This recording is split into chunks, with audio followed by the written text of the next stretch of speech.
Hello, it's Rebecca here from Precious Pages Papercraft, and I'm back today with another layout for SpiegelMom scraps. And today I'm using the gorgeous Ice Castle sequin mix. It's absolutely stunning, full of different shades of blues and some iridescent purples. So it's perfect for kind of pool and beach photos, and probably even baby boy layouts, come to think of it. But I'm going to be using it today to scrap a couple of photos of my son at the pool. So we had some nice weather finally recently, so we were straight out in the garden in the pool, and he absolutely loved it because it's the first time we've been able to get in it since sort of the end of last summer. So he was in his element.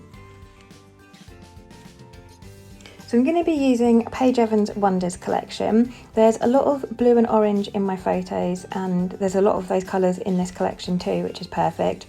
So I've pulled out one of the blue patterned papers, it's the one with all the diamonds on, and I've gutted the middle, and I'll put that aside and use that on another project. But I've taken a sheet of white cardstock and I've cut it down by 1/2 inch on two sides, and then distressed all the edges, and then that's given me a nice border all around the edge of my page of about 1/4 inch. I love doing this, it's sort of one of my trademark things. I love to have borders on my page. So when I get around to it, I'm going to stick that down, and then off camera I will machine stitch a line of blue thread all the way around the outside edge. So I'm raising my photos up onto craft foam. I would have liked to have used the Big Mama foam tape roll for this, but I'm hoarding it, to be perfectly honest.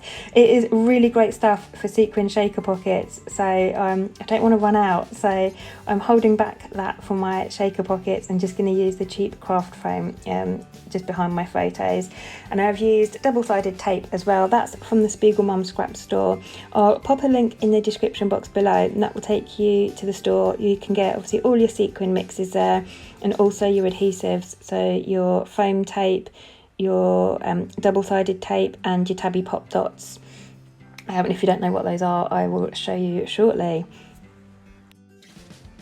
So as you can see, I've pulled out a few bits from the ephemera pack from Wonders. I'm really struggling to use a lot of these pieces because they are quite big, and I like little things that you can cluster and layer and sort of nestle in amongst each other. But I don't want this to go to waste, so I'm challenging myself to use it, and there was a lot of blues and purples in the pack, which was perfect for this layout. And although florals aren't really kind of pool related, I thought they were really pretty and they would work well with the colour scheme, so I'm using them anyway. So as you can see, I've curled all the edges of the petals with a pencil just to give them a bit of dimension and a bit more interest. They were looking a bit flat just as they were, so by curling the edges they've got a bit of dimension and they sit much nicer on the page. And I've pulled out obviously the blues and the oranges, and I've got some of the green leaves as well. And there was a couple of butterflies in the pack. One of them was blue, which was perfect, but the other one was yellow, and it just didn't really go with the colour scheme. There wasn't enough yellow on the page. So I'm going to pop him away for another day, and I've fussy cut one of the orange ones from the pattern paper that's got all the butterflies on it. It's my favourite paper in this collection. I think I've got 3 sheets of it, so hopefully I won't run out anytime soon.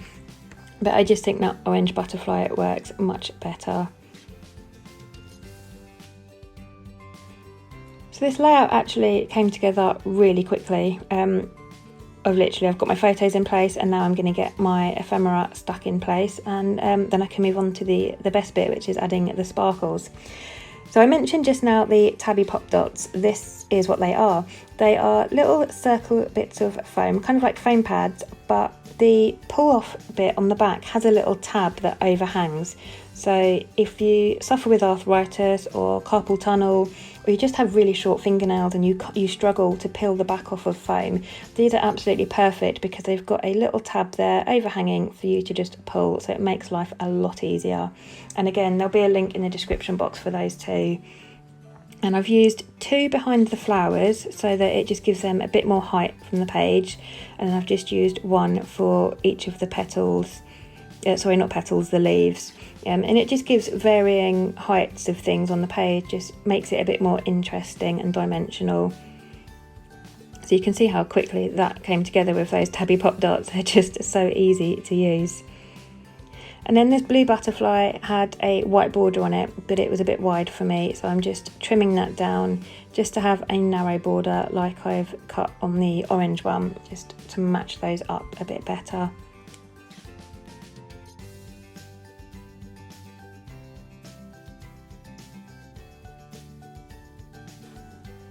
I like to stick my butterflies down with glossy accents, and I always just put a line of the glue along the body of the butterfly, and I leave the wings kind of flapping free because I think that makes them look really realistic, and it's like they've just landed on my layout. I know obviously once that goes into an album they'll get flattened, but you know, it just looks so much prettier having them with the wings free and looking realistic. So I'm just getting those stuck in place. I'm just using my tweezers there just to make sure those bodies are stuck, and bending the wings up just to make sure they don't get stuck down. And now I can work on getting the whole thing stuck down onto that frame. So again, this is a double-sided tape from the SpiegelMom store. I'm just applying that on all 4 edges, and then I'm going to get that stuck down. And then you'll see in the photos at the end that I've done my machine stitching.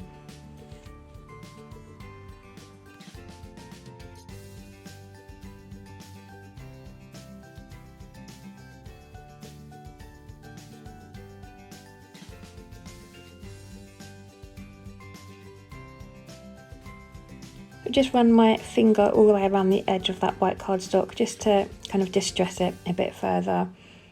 And then I'm going to work on my title.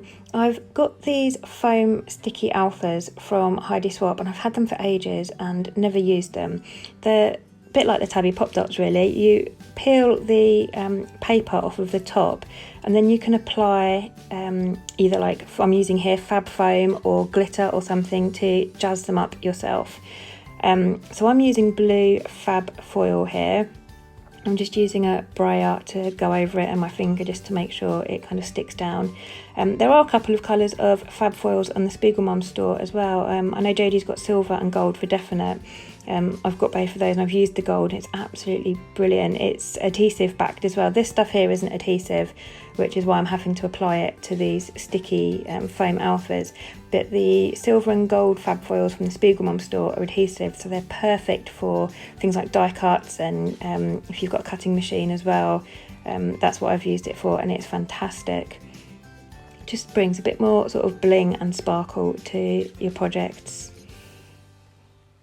So my title is going to be Splash, so I'm just working my way through each of the letters that I need. I think I do an exclamation mark as well at the end. You can't really see on camera how kind of shiny and shimmery these are, but I'll try and capture it in the close-ups for you.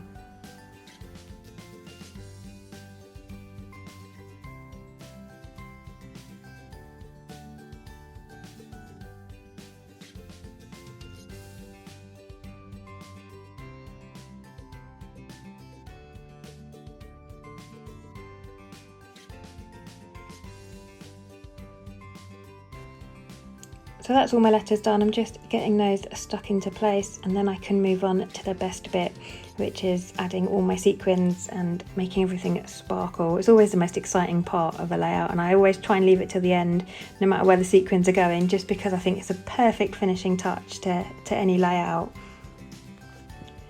So almost there with my title now, and then I can bring in the Ice Castle mix. I did consider trying to do a couple of like water splashes on the page, cutting them out of the background and doing them as kind of reverse shaker pockets, but I wasn't sure it would look right with the florals. So in the end I decided I was going to scatter all of the sequins all around the main body of my layout, and then I'm just using a paper piercing tool and my glossy accents to get each of those individually stuck down. I will skip through it because it's quite repetitive, but I love how when sprinkling the sequins around like I've done there, you get varying shades. So because there's different shades in this pack, by sprinkling them I've got sort of the light blues, the dark blues and the iridescent ones all in different areas. And then there you go, I skipped through most of that for you. And then the areas that are either bare or I think need like the light, they've got too many light sequins and needs a darker one, I can just individually bring some of those in and kind of make it OCD friendly, because it does bug me when things aren't either like symmetrical or uniform. So how pretty do those sequins look? I absolutely love this mix. I think it's going to be one of my favourites. So now they are all stuck down. I think that is pretty much me done. I just love the different shades of blue. There's like all the shades of blue in my photos are replicated in this mix. It was absolutely perfect for this layout. So like I said off camera, I did add a row of machine stitching all around the edge of my layout. And you can't see how shiny the sequins on my title are in the main photo, but hopefully I can capture it in the close-ups for you. So like I said, I will leave a link in the description box below to the store where you can get all of your supplies. If you use that link and code Rebecca15, you will get 15% off your entire order, and the only thing excluded from that are the sequin pre-orders. Everything else you can get 15% off. So I'll leave that link in the description box for you, and also a link to the Spread the Sparkle Facebook group. If you're not already a member, do head over for loads of inspiration. But until next time, I'll say goodbye.